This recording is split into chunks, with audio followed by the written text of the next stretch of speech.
एक गोवर्धन नाम का डाकू था, हम गिरिराज जी कथा में उसकी प्रसंग सुना रहे थे। गोवर्धन नाम का एक डाकू था, उसके पीछे बड़ी भारी सेना लगी हुई थी, बड़ा भारी खतरनाक मर्डरर था। उसने देखा भागते भागते कहां जाऊं कहां जाऊं कहां जाऊं, तो एक जगह पंडाल में कथा चल रही थी मान जी, वो वहीं जाके बैठ गया चुपचाप। देखो कथा तो ऐसों को भी बचा लेती है। अब भीड़ वालों को पता ही नहीं चला, सैनिक दौड़ गए कहां है कथा में। उस समय नंदोत्सव होके चुका था, तो व्यास जी भी बैठे हुए ठाकुर जी की रूप माधुरी की चर्चा कर रहे थे साधु जी, कि भगवान यशोदा मैया ने गैया चराने के लिए श्री कृष्ण को तैयार किया, नंदनंदन को तैयार किया, और भैया सुंदर सोने का पन्ना लगा हुआ और साथ में पोलकी लगा हुआ और बढ़िया सुंदर हीरे जड़ाऊ सिरपेच धराया, पाग धराई, मोर पंख धराई, कलगी में भी नीचे बड़े भारी रत्न लग रहे थे, कंठा पहनाया और सोने की कोंधनी और मोती ऐसे हाथ में, और पूरी व्याख्या करी। अब डाकू को तो लालच आ गया।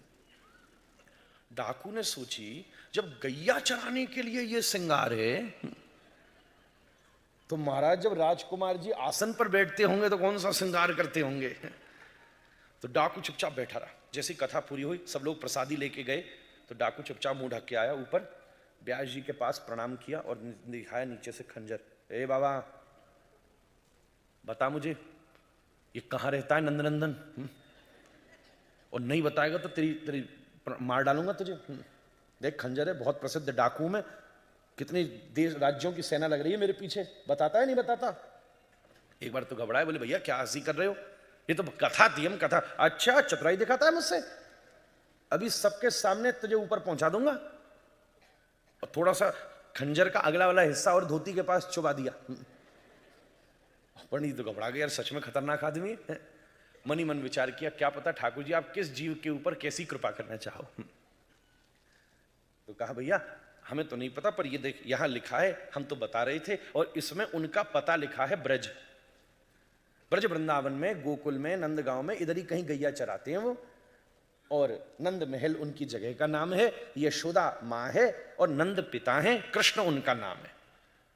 बाबा मुस्कुराया, बोले ठीक है, एक काम कर, पास ही में ठाकुर जी की एक माला, विग्रह को एक माला पहनाई हुई थी जैसे गोपाल जी को पहनाते। बोले सुन एक काम कर, वहां जाने का एक पास है, तुलसी जी की माला थी, लेके डाकू के गले में डाल दी। बोले ये देखकर तुझे अंदर जाने से कोई रोकेगा नहीं। बाबा तो बढ़िया मिल गया मुझे, जो वहां से चोरी करके लाऊंगा 10% तुझे दूंगा, खबर देता रहियो मुझे।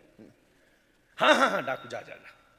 एकदम दौड़ा, ये बच्चे जान बची लाखों पाए, पोथी बटोर के दौड़े। अब ये खोजता खोजता खोजता पहुंच गया ब्रज में। अब ये लीला है कलयुग की। ठाकुर जी भाई द्वापर में, किसी से पूछे यहां कृष्ण रहते हैं, बोले हाँ रहते हैं। और ब्रजवासी तो यही मानते हैं कृष्ण नहीं रहते, हाँ बिल्कुल रहते हैं। बोले नंद बाबा, बोले वो भी रहते हैं। यशोदा मैया, बोले वो भी रहते हैं। बोले नंद महल कहां, बोले यहीं गोकुल में। तो बोले मुझे मिलाओ। अब जब मिलाओ की बात करता तब सबरी कहते भैया मिलाए कहां से।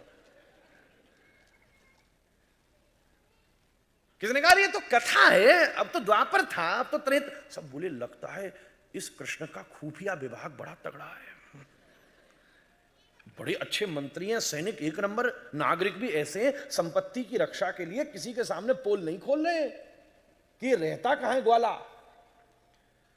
बताओ इतना माल गैया चराने के लिए, जड़ाऊ सोने का सिरपेच धर के जो धूल में जा रहा है, तो जब सिंहासन पर बैठता होगा तो कौन से हीरे मोती पहनता होगा, छोड़ूंगा नहीं मैं महाराज। ऐसा मन में लालच आ गए, क्रोध आ गए। एक जना फिर वैसे ही दाढ़ी वाड़ी वाला जैसे महात्मा बैठा था, देखा ये वही है जैसा वो व्यासपीठ पे था। हा? जाके गले में खंजर धर दिया, बता कृष्ण कहां है। वो बोला, उसको दया आ गई, बोले मैं भी उसी को ढूंढ रहा हूं। बता कृष्ण का, बोले मैं भी ढूंढ रहा हूं, तुझे भी नहीं मिल रहा। बोले नहीं मिल रहा। कैसे मिलेगा? बोले आ मेरे साथ माला कर थोड़ी देर, कृष्ण कृष्ण कृष्ण, जोर जोर से। बोले नहीं आवाज नहीं देना। बोले नहीं ऐसे नहीं आता वो। अब यार डाकू को समझ भी नहीं आ रही। किसी के पास पहुंचा, पंडित जी बैठे थे, खंजर दिखाया, मार डालूंगा, बता कृष्ण कहां है, कैसे मिलेंगे? बोले आ मेरे साथ यज्ञ कर। किसी ने यज्ञ करा दिया। एक महात्मा बैठे थे भंडारा, बोले ले मेरे साथ भंडारा करा। सुबह सुबह एक जा रहे थे संध्या करने, फिर खंजर दिखा, मार डालूंगा। बोले एक काम कर, जमुना जी का स्नान कर, 108 गोते लगा। एक बाबा बोला गिरिराज जी की परिक्रमा दी। किसी ने कहा कृष्ण तो अगर कोई मिला सकता है तो केवल राधा रानी मिला सकती है महाराज। इसको समझ ही ना लगे। 6 महीना तक बाबरो डोलते रहो इसी लालच में कि कम से कम वो सिर पेच तो चुरा के मानूंगा, ये छोड़ूंगा नहीं। कौन है ये? नंद का लड़का। और जब बिल्कुल हार गया तब घेवर वन में पेड़ के नीचे बैठ के बोला, ऐसी मन में पीड़ा हुई, अगर इस संसार में सच में कोई परमात्मा विधाता है या तो नहीं है, और अगर है तो मुझे ये चोरी करने में सहायता करे, डकैती डाल के मानूंगा। बता बता कृष्ण कहां है, मुझे मिला, अन्यथा मैं अन्न जल तक का परित्याग करके यहां आमरण अनशन करता हूं। बताओ, व्रत भी करा दिया भगवान ने। अब तो बैठ गया महाराज, ना खाऊंगा ना पीऊंगा।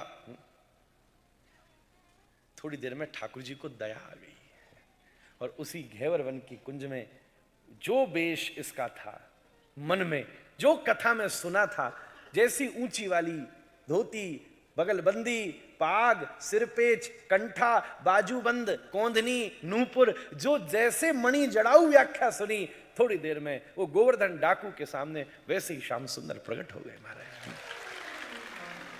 वैसे ही ठाकुर जी, जय हो। एकदम वो आ गया। खंजर निकाला, सावधान खड़ा हो जा नंद के लड़के, छोड़ूंगा नहीं तुझे। और जानता है मैं कौन हूं? मैं गोवर्धन डाकू, चोर हूं इस दुनिया का सबसे बड़ा। कृष्ण बोले तू चोर नहीं, वो तो मैं हूं। अच्छा, तो ये सब माल तेने चोरी में लिया? बोले और नहीं तो क्या। आज चोर और चोर एक साथ भिड़े हैं। बोले हो जाए फिर तो। बोले हो जाए। और क्या? बोले इसने निकाला खंजर और गोविंद ने निकाली बंसी। बोले तू अपना अस्त्र चला और मैं अपना अस्त्र चलाता हूं, दोनों के तीर चले कैसे तीर।